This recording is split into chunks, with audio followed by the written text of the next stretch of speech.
É um verdadeiro pesadelo. Um piloto está com sono e acaba derrubando um avião, matando a maioria dos passageiros.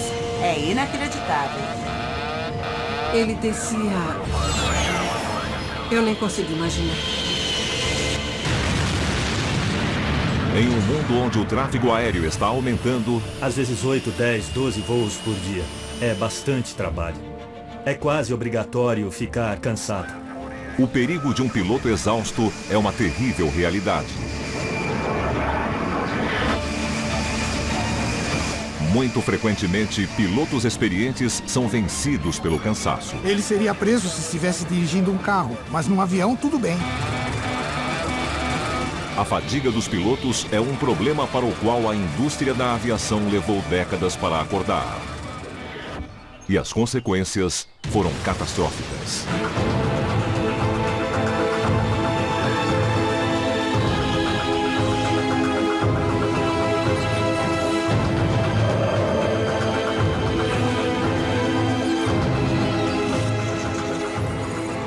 Catástrofes aéreas, fadiga dos pilotos.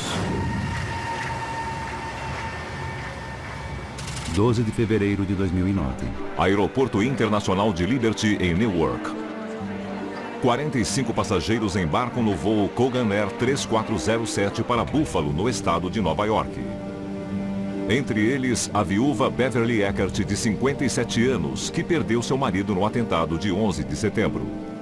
A Beverly conheceu o marido Sean quando eles tinham 16 anos. Foi num baile do colégio. Eles eram muito apaixonados do dia em que se conheceram até o dia em que ele morreu. Beverly está indo para sua cidade natal, Buffalo, onde conheceu Sean. Ficávamos animados quando a Beverly vinha para cá. Ficávamos muito ansiosos. A costa leste tem sido atingida por tempestades durante a noite e o voo já está atrasado em mais de 2 horas devido ao clima. Ainda aguardando para embarcar está John Perry, de 27 anos. Ele combinou um encontro com alguém especial no aeroporto. O John tinha chegado de Amsterdã e o avião pousou em Newark. Meu pai estava falando com o John enquanto ele esperava a Nicole chegar.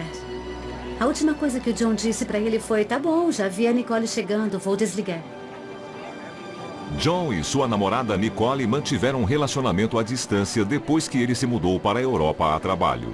O John e a Nicole não se viam fazia umas 2 ou 3 semanas. Eles queriam ir para Buffalo no fim de semana do Dia dos Namorados. Eles iam visitar a família da Nicole e esquiar naquele fim de semana. Há um motivo especialmente importante para a viagem.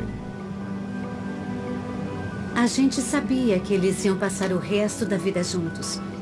E todo mundo estava pronto para receber a Nicole como parte da família, mais ainda do que ela já era. Tripulação, estamos a cerca de 10 minutos da decolagem, mas o avião vai se mover daqui a pouco. Por favor, verifiquem se os cintos de segurança estão afivelados. Obrigada. No comando do avião, a copiloto de 24 anos Rebecca Shaw e o comandante Marvin Renslow, de 47 anos. Eles voarão em um turbo-hélice Dash 8 Q400, um burro de carga de uma companhia regional de alta demanda. Ser piloto de uma empresa regional como a Kogan é um grande desafio. Elas operam com turbo-hélices, que geralmente voam muito baixo. Ficamos no meio do mau tempo e não acima dele. Temos que desviar de tempestades. Fazemos muito pousos e decolagens. É bastante trabalho. 9h20 da noite. Após um prolongado atraso, o voo Kogan 3407 finalmente é liberado para decolar. Potência ok. 150. 150 por hora. 150, rotação. Era só mais um voo. Era só mais uma noite indo de Newark, em Nova Jersey, para Buffalo, em Nova York. O voo 3407 corta o céu gelado rumo ao estado de Nova York em direção à cidade de Buffalo. Quando se aproxima do destino, a tripulação é contatada pelo controle de tráfego de Buffalo e prepara-se para a aterrissagem. Kogan 3407, manter 1200 para a descida. Senhoras e senhores, estamos nos preparando para Aterrissar em Buffalo. Por favor, deixe sua poltrona na posição vertical e afivele o cinto de segurança.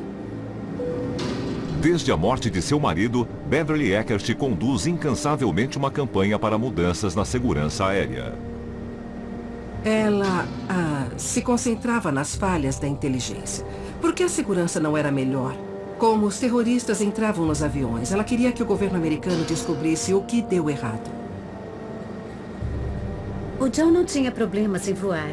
Ele gostava da viagem, da experiência de poder ir para lugares diferentes. Era um jeito eficaz de viajar.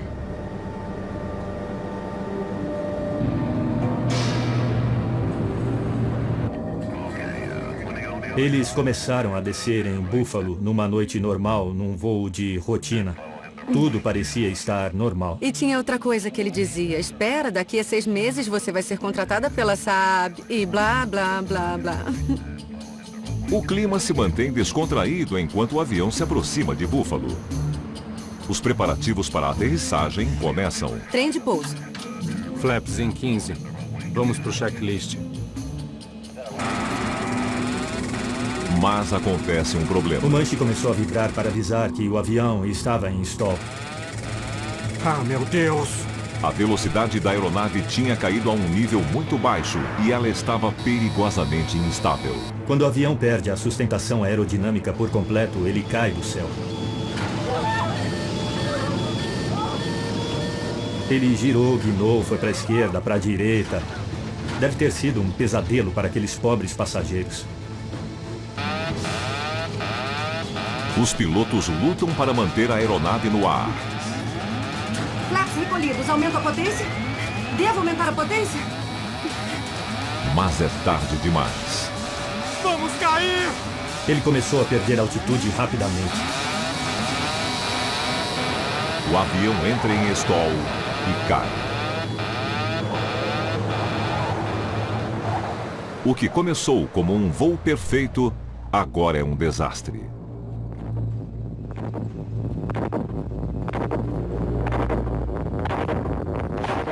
Eu sei que ela ficou preocupada com a gente esperando por ela, porque ela sabia o que ia acontecer. Eu espero que ela tenha pensado que de algum jeito aquele avião ia se recuperar. Porque ele subia e descia.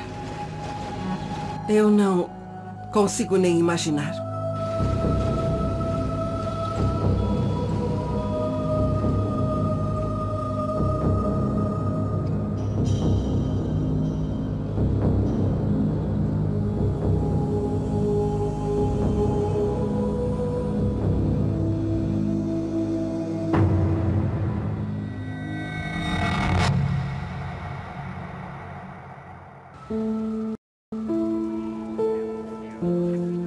O voo Kogan 3407 cai em um bairro tranquilo de Buffalo, matando todas as 49 pessoas a bordo e uma pessoa em terra. É o pior acidente aéreo dos Estados Unidos em mais de 7 anos. E ninguém sabe o que o causou. Entre as vidas perdidas estão a de John Perry e a de sua namorada Nicole Kortikovsky. Eu estava me arrumando para ir trabalhar na sexta-feira, no dia 13. E meu pai me mandou uma mensagem. Foi uma mensagem curta e só dizia: ligue para casa agora. Naquela manhã, minha vida mudou. Também morreu no acidente Beverly Eckert, de 57 anos, uma mulher já marcada por um desastre. Ela havia perdido o marido nos ataques de 11 de setembro. A notícia dizia que um avião pequeno tinha caído em Clarence. De repente disseram que era de uma companhia pequena em Newark. Eu dei um grito. O Conselho Nacional de Segurança dos Transportes, o NTSB, na cidade de Washington, precisa descobrir o que causou o acidente. Tom Halter, um homem com mais de 25 anos de experiência em acidentes aéreos, assume o caso. Nós formamos um time, que imediatamente foi mandado para Buffalo, e começou a colher dados, a examinar os registros da tripulação, os registros de manutenção do avião e reuniu a maior quantidade de informação. Conseguimos recuperar o gravador de dados do voo e o trouxemos para cá para analisar os dados. Os gravadores de dados do voo 3407 são recuperados no local do acidente. Eles guardam pistas do que aconteceu. Flaps recolhidos, aumenta a potência? Dando uma olhada no gravador de voz da cabine e confirmando com o gravador de dados do voo, logo soubemos que a tripulação disse que o avião tinha enfrentado gelo durante o voo. Em temperaturas muito baixas, o gelo pode se formar nas asas da aeronave, mudando seu formato e reduzindo a sustentação conforme o avião corta o ar. Para reagir à sustentação reduzida e evitar um stall, a aeronave deve voar mais rápido do que o normal. Para alertar os pilotos a voar mais rápido, o Dash 8 é equipado com um sofisticado sistema de referência de velocidade que leva em conta os efeitos do gelo. A zona vermelha do painel indica uma velocidade perigosamente baixa. Será que os pilotos voavam rápido o suficiente para manter o avião fora da zona vermelha? Analisando o gravador de dados do voo e de voz da cabine, o avião realmente ficou mais lento. E tinha outra coisa que ele dizia. Espera, daqui a 6 meses você vai ser contratada pela Saab e blá, blá, blá. Enquanto os pilotos conversavam, a aeronave entrava cada vez mais na zona vermelha. Não prestaram atenção na referência de velocidade. Estavam distraídos com outra coisa. Eu só fiquei pensando. Quer saber de... Renslow e Rebecca violaram um regulamento essencial de segurança. Eles não estavam seguindo a regra estrita da cabine de comando. Abaixo de 3.000 metros, a tripulação só deve conversar sobre coisas pertinentes ao voo. Eles ignoraram essa regra e não estavam concentrados no voo em si. Para Tom Halter, esta conversa aparentemente inofensiva é incomodamente familiar. Uma catástrofe anterior ainda o assombra e pode até fornecer uma pista.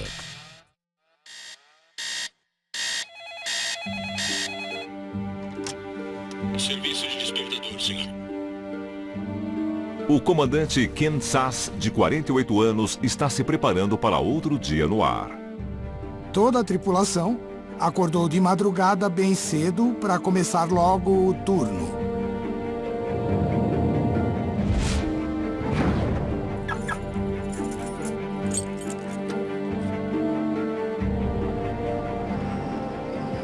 O copiloto de Sass é Jonathan Palmer, de 29 anos. Eles trabalham para a Corporate Airlines, uma operadora regional do meio oeste que exige que seus pilotos completem um grande número de voos rápidos de ida e volta no mesmo dia. Em 19 de outubro de 2004, Sass e Palmer foram escalados para completar 8 voos. A tripulação comanda um bimotor turbohélice Jetstream 32, uma pequena aeronave para distâncias curtas. A primeira jornada é de Burlington a St. Louis. O trecho seguinte até Quincy é cancelado devido ao mau tempo. Mas eles logo voltam ao ar, indo de St. Louis a Kirksville. De Kirksville voltam para St. Louis. Em seguida, St. Louis a Burlington e Burlington a St. Louis. A última viagem do dia é de St. Louis a Kirksville. Este é o voo 5966 da Corporate Airlines. Só consigo pensar num sanduíche de carne e queijo com chá gelado. Boa pedida. Há 13 passageiros a bordo do voo 5966, a maioria da área médica, viajando para uma conferência. Entre eles está John Krog, de 69 anos. Os passageiros desse voo se conheciam, já tinham ido a outras conferências e estavam felizes por se encontrarem. Eu estava acompanhado da minha secretária, Wendy Bohan. Wendy era uma amiga, além de colega de trabalho. Todo mundo estava bem relaxado. Quando o voo 5966 viaja pelo céu escuro do meio oeste em direção a seu destino, a tripulação recebe um relatório meteorológico automático de Kirksville. Relatório meteorológico automático de Kirksville. Ventos em 05060. Há nuvens densas e baixas. Eu não vou entrar. Pois é. Elas estão cobrindo tudo. Os pilotos tentarão aterrissar com praticamente zero de visibilidade.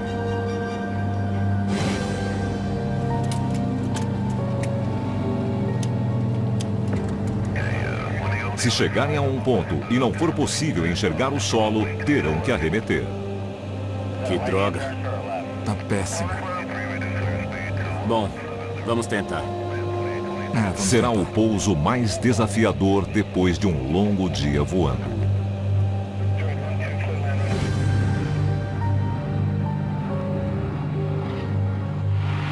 O voo 5966 começa a descer.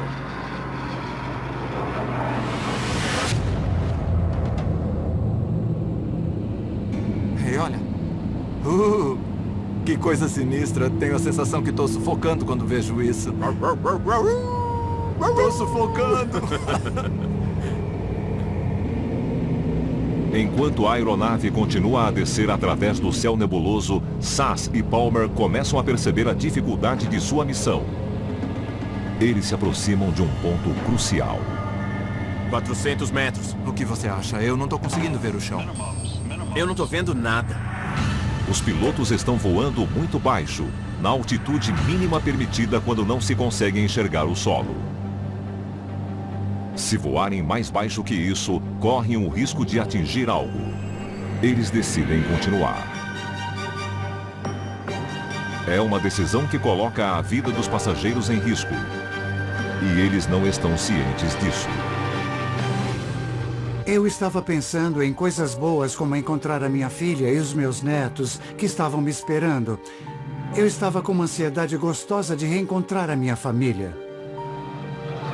O voo 5966 agora está a poucas centenas de metros do solo, mas os pilotos ainda não conseguem enxergar nada. E o que é pior, eles estão prestes a cometer outro erro.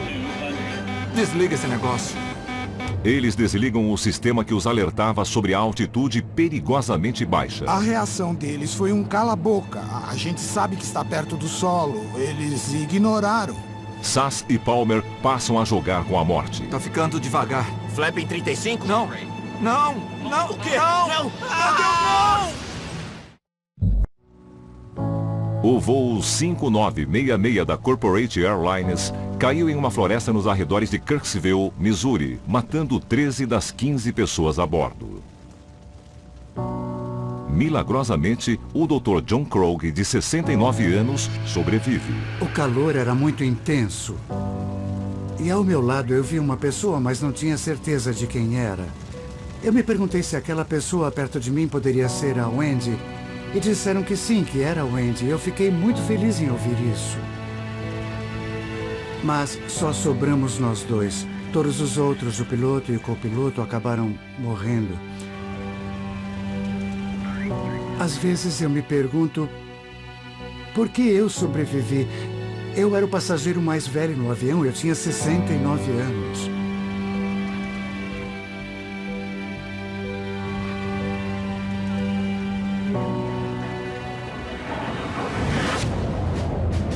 Mais uma vez, o Conselho Nacional de Segurança dos Transportes, o NTSB, na cidade de Washington, deve descobrir qual foi a causa do acidente. O investigador-chefe Tom Halter é o responsável. Na época, eu comandava a segurança de aviação e os investigadores trabalhavam para mim. Eu montei uma equipe de investigação para ir até Kirksville. Os investigadores vasculham os destroços queimados em busca dos gravadores de dados do voo. Eles contêm informações vitais sobre o acidente. Só consigo pensar no sanduíche de carne e queijo com chá gelado. Boa pedida. Ao ouvir a gravação da cabine pela primeira vez, eu imaginei o que estava acontecendo com aquela tripulação, porque a conversa e o comportamento eram muito diferentes do que eu normalmente ouço numa gravação de voz da cabine de comando. Oh, que coisa sinistra. Tenho a sensação que estou sufocando quando vejo isso. Eu estou sufocando. Além de o comportamento do piloto ser incomum, ele viola um regulamento de segurança crítico, a regra estrita da cabine de comando. Abaixo de 3.000 metros, eles não mantiveram os padrões esperados. Eles deviam estar concentrados na aproximação. O comandante Sass e o copiloto Palmer cometeram o mesmo erro crucial que os pilotos do voo Kogan Air 3407 repetiriam 4 anos e meio depois. Eles perderam a concentração durante uma fase crítica do voo. E pagaram o mesmo preço. Quebrar as regras é um risco. E foi um risco que matou a todos. Eles sabiam que podiam morrer, mas fizeram isso mesmo assim. Então, por quê?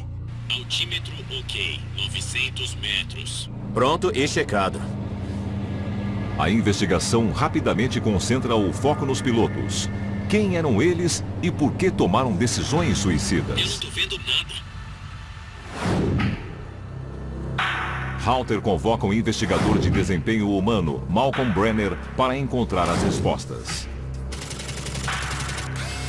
O voo da Corporate Airlines que estávamos discutindo, para mim, era extremo comparado aos outros. Tentávamos entender se houve algo naquele dia específico que tenha tirado os pilotos do padrão. O trabalho de detetive de Brenner começa.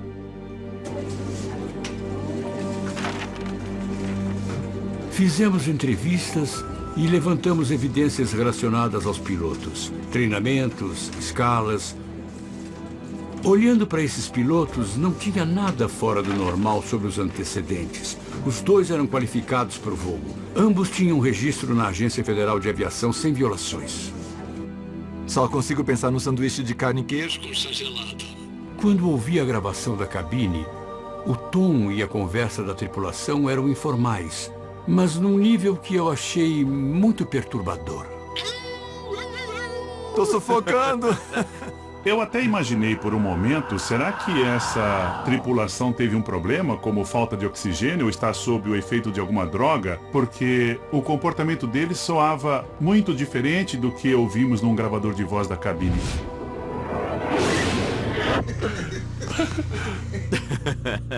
Os pilotos estariam sob o efeito de algum tipo de substância tóxica? Fizemos exames toxicológicos nos dois pilotos e os exames deram negativo para drogas e para medicamentos prescritos. Percebemos que drogas não eram o problema.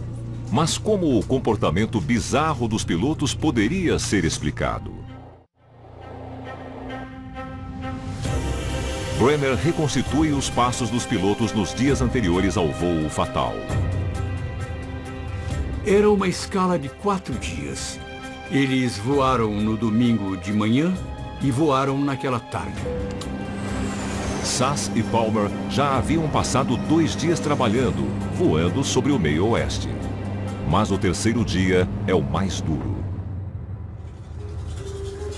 Seria 19 de outubro, o dia do acidente. Tipicamente, dessas escalas teria pelo menos um dia mais difícil e desafiador.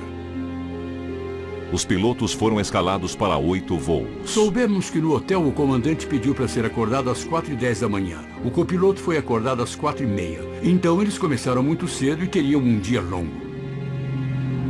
Quando o voo 5966 completasse o último trecho do dia, Sass e Palmer teriam trabalhado por 14 horas. Só consigo pensar num sanduíche de carne e queijo com chá gelado. Boa pedida. Com as evidências que reuniu, Brenner só poderia chegar a uma conclusão. A fadiga provavelmente afetou a tomada de decisões e o desempenho desses pilotos de uma maneira que contribuiu para o acidente. Não há dúvida de que depois de ficarem acordados por mais de 16 horas até o momento do acidente, Sass e Palmer estavam drogados pelo cansaço. Eles não estavam em boas condições para trabalhar, ainda mais pilotando uma aeronave e com 13 vidas em suas mãos. O fato de eu ter perdido amigos muito queridos como resultado de esses pilotos terem trabalhado muitas horas seguidas é uma coisa muito triste para mim. Eu fiquei muito chocado que a companhia tenha permitido que eles fizessem isso. Vamos avançar 4 anos e meio no tempo e chegar à investigação do voo Kogan Air 3407. E tinha outra coisa que ele dizia, espera, daqui a 6 meses você vai ser contratada pela Saab e blá, blá, blá. O clima da cabine de comando é sinistramente familiar para Tom Halter. Por causa da reação que vimos, era muito importante para nós lembrar dessa outra tripulação. A fadiga dos pilotos também poderia ter derrubado o voo 3407? Desta vez, o trabalho de detetive fica com o investigador Evan Byrne, do NTSB.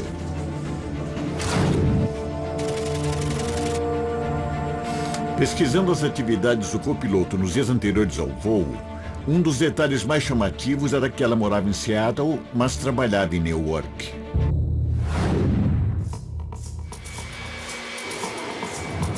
Ela viajou em um voo noturno fretado até o aeroporto de Newark, mas precisou voar de Seattle até Memphis, chegando em Memphis de madrugada e depois fazer uma conexão para ir de Memphis a Newark, chegando às 6h30 da manhã.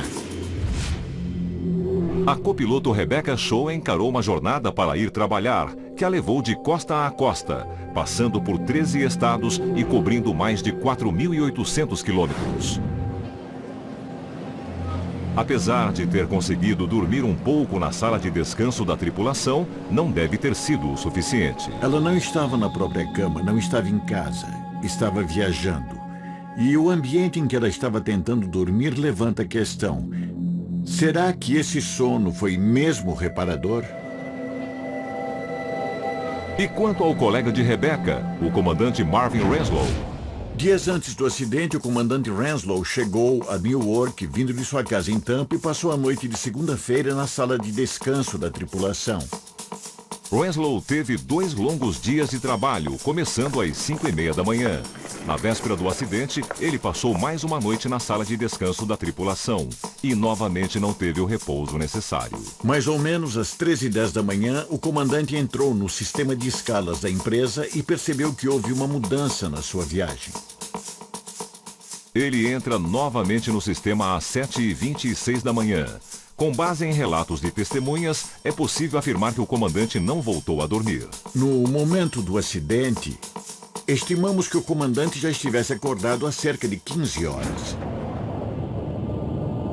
Os pilotos da Kogan Air claramente enfrentaram uma rotina exaustiva antes do voo. Mas isso prova que eles estavam sofrendo de fadiga? Ou pode haver alguma outra explicação? Os investigadores precisam saber quais são as ações típicas de pilotos que sofrem deste mal e se elas são compatíveis com as da tripulação da Kogan Air.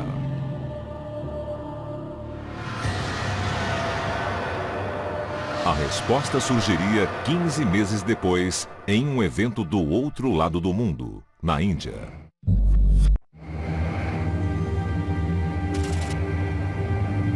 Maio de 2010. O voo Air India Express 812 de Dubai a Mangalore aproxima-se de seu destino. Há 160 passageiros a bordo. Os passageiros eram principalmente indianos que voltavam para casa e chegariam em Mangalore pela manhã. Era um voo noturno normal. O avião decolou às 2h30 da manhã e seguiu o voo. Começou a voar rumo a Mangalore. Entre os passageiros está Mohamed Farouk, de 48 anos, que tirou férias de seu trabalho em Dubai para visitar a família na Índia. O voo estava muito lotado. Mas eu estava bem confortável no avião.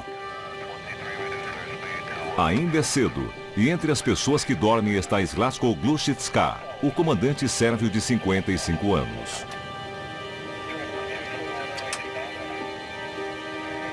Os pilotos da Air India Express falaram que não é incomum dormirem durante os voos noturnos. A tripulação tem 2 pilotos para que um deles monitore tudo e apoie o outro. Muitas companhias não aprovam períodos de descanso.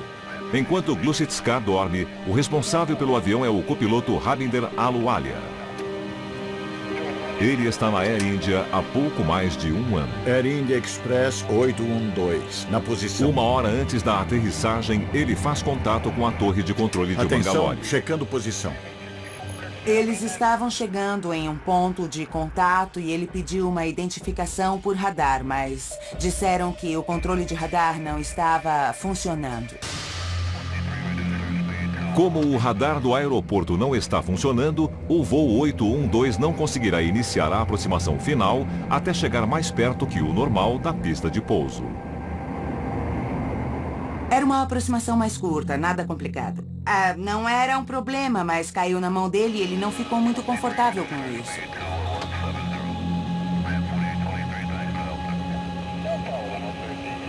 Na cabine, os passageiros começam a acordar depois de uma noite no ar. Todo mundo estava relaxado. Alguns passageiros ainda dormiam. O voo estava normal, a tripulação estava normal. Tudo estava normal. O voo Air India Express 812 está a apenas 150 quilômetros de Mangalore. O comandante só acorda agora, faltando menos de uma hora para a aterrissagem. Esse é o clima, comandante. Aqui o DME é 25 e a estação está à esquerda. Não há radar disponível. Quando estavam chegando perto da descida, eles já deviam ter discutido o plano de aproximação para ter certeza que os dois estariam em sintonia e fazendo a mesma coisa. Por favor, informar o plano de aproximação para a torre. Repetimos, estamos aguardando o plano de aproximação. A aproximação curta devido à falta do radar faz com que o planejamento adequado da descida seja ainda mais importante. Mas o comandante Glushitska ainda está sonolento. Ele não está em condições, mas já precisa tomar decisões. Até esse ponto, ele não tinha entendido o que estava acontecendo. Então, essa falta de planejamento virou um problema quando chegou a hora de uma aproximação que não estavam acostumados por ser mais curta. Em vez de descer gradualmente, o comandante Glushitska mantém a aeronave alta.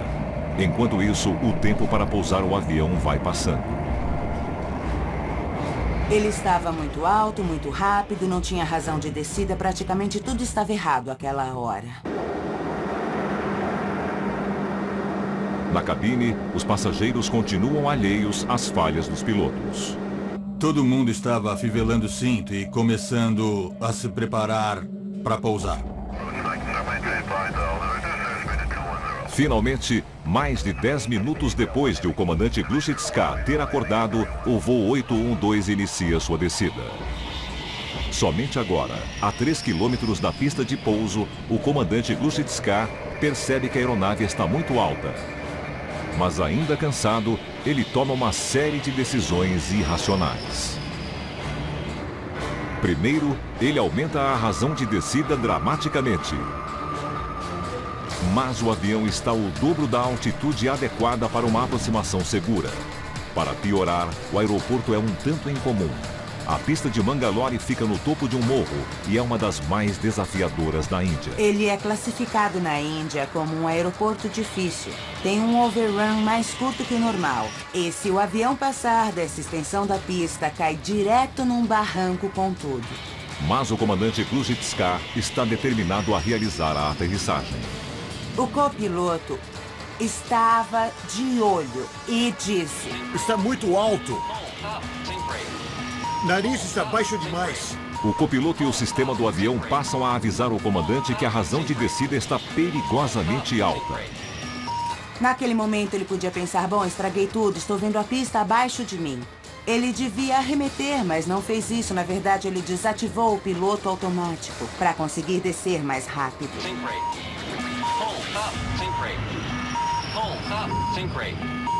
Com o cansaço nublando seu raciocínio, o comandante Glushitska prossegue com sua descida íngreme e suicida. Ouvi um barulho. Bum! Ele estava descendo assim, mas normalmente não é assim. Mas estava desse jeito. Todos os passageiros começaram a gritar. O voo 812 inicia um mergulho em estilo kamikaze em direção a uma pista no topo de um morro. É aí que tudo dá muito errado. A vida de 166 pessoas está em jogo. Após ter acordado de um cochilo de 90 minutos, o comandante Glushitska, do voo Air India Express 812, está determinado a realizar um pouso que desafia a morte em uma pista difícil no topo de um morro no aeroporto de Mangalore. O sistema avisou da razão de descida e mandava subir, razão de descida, suba, suba. Desse jeito não vai dar. Comandante, vamos estabilizar. Foi uma aproximação muito arriscada. Cada peça do avião detectou e o copiloto também sabia. Mas o comandante Glushitska, ainda confuso pelos efeitos da fadiga, se recusa a abortar a aterrissagem.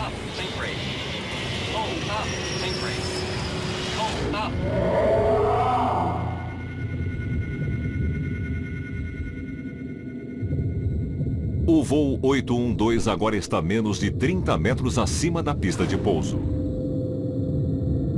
As 166 pessoas a bordo estão a poucos momentos de uma catástrofe. Entre elas, Mohamed Farouk. O avião estava balançando assim. Brum, brum, brum, brum, brum, brum, brum.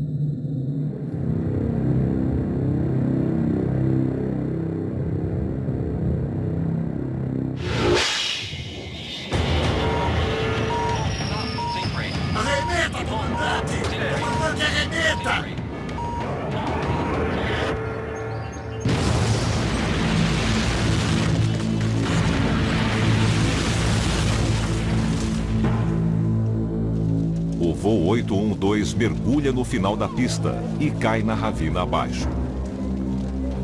Os dois pilotos morrem instantaneamente, junto com quase todos os passageiros. 158 pessoas perdem suas vidas. É o acidente com mais baixas na história do 737. É impressionante que alguns passageiros tenham sobrevivido. É um milagre. Para mim é um milagre. Antes de ir para a cama todo dia, eu penso nesse acidente. Foi uma graça de Deus. O desastre deixa toda a Índia em choque. Como pode ter acontecido? O acidente de Mangalore foi uma das maiores tragédias que já aconteceram na área da aviação da Índia. Ele chocou as autoridades, a companhia, os passageiros. Todo mundo se perguntava por que aconteceu. O Conselho Nacional de Segurança dos Transportes dos Estados Unidos conseguiu recuperar os dados do gravador de voz da cabine e concordou em dividir a informação, em passar a informação para a Índia sob condição de confidencialidade. Eles ouviram as gravações e ficaram chocados. Um dos investigadores americanos que estava no caso disse que foi a primeira vez que tinha ouvido um ronco numa gravação de cabine de comando em toda a história do Conselho. Foi quase inacreditável. O comandante dormindo no avião. Ninguém tinha ouvido falar nisso antes. Não é comum acontecer um acidente aéreo porque o comandante estava dormindo no avião. Sempre acreditamos que eles são pessoas totalmente alertas, que eles são bem pagos, que são muito bons e que têm todo tipo de recurso para superar esse tipo de coisa e que são muito mais cuidadosos do que um motorista qualquer que está na rua. Os investigadores descobriram, para sua surpresa, que o comandante estava roncando muito, que estava dormindo por praticamente toda a viagem e que estava dormindo quando o avião devia começar a descer. Eu nunca vi um caso tão ruim quanto esse. E acho que ninguém nunca viu. Também houve um grande silêncio muito evidente no começo da investigação, quando normalmente os dados mais simples são divulgados. Não conseguimos nada, era quase como se os investigadores parassem e pensassem: como vamos dizer para o mundo que isso aconteceu? É um absurdo. It has been confirmed by the DGC officials here that they have recovered the black box.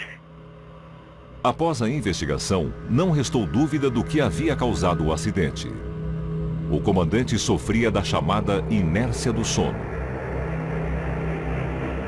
E o indício foi uma série de decisões incrivelmente irracionais. O desastre da Air India Express mostrou ao mundo como um piloto intoxicado de fadiga poderia agir. A questão enfrentada pelos investigadores do acidente da Kogan Air é se o mesmo sintoma de tomada de decisões bizarras estava afetando a tripulação do voo 3407. Em caso positivo, era praticamente certo que os dois pilotos também estivessem intoxicados pelo mesmo efeito mortal. Em uma investigação mais profunda, ficou claro que o comandante Renslow e a copiloto Rebecca tiveram seu sono interrompido nas horas anteriores ao acidente. Espera, daqui a 6 meses você vai ser contratada pela SAAB. E assim como o comandante Glushitska e a tripulação do voo Corporate Air 5966, ficou claro que eles perderam a concentração durante a aterrissagem. Mas os atos irracionais seriam um sinal indicador de fadiga? Para descobrir, a equipe de Tom Halter, no Conselho Nacional de Segurança dos Transportes, emprega uma técnica inovadora na investigação de acidentes aéreos. Hoje, com a quantidade de registros e informações dos voos que temos, conseguimos criar simulações e animações muito precisas do que aconteceu. Halter observa como os pilotos foram pegos de surpresa quando o sistema que vibra o manche foi acionado.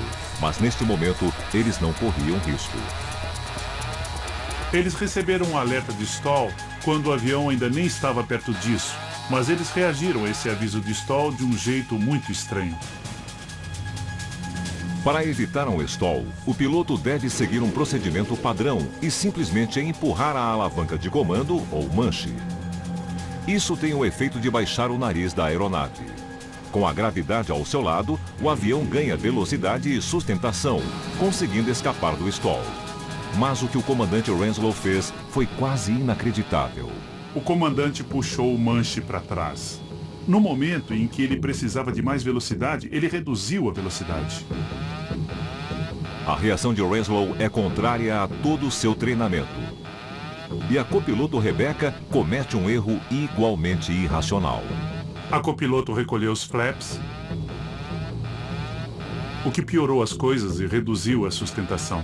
Recolher os flaps é precisamente a pior coisa a ser feita. Foi um erro muito determinante. Não esperamos isso nem de um estudante de pilotagem. Essa reação foi alarmante, para dizer o mínimo.